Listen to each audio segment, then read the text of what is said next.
猫が好きな色、嫌いな色、ベスト3。好きな色、1、黄色、緑、2、蛍光色、3、ピンク。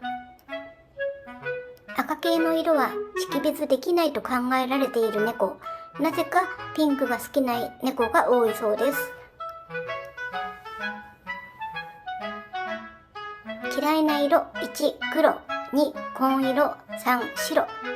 猫の好きな色、苦手な色についてはまだまだわからないことも多いです。目安として考え、猫との生活に取り入れていきましょう。ご視聴ありがとうございました。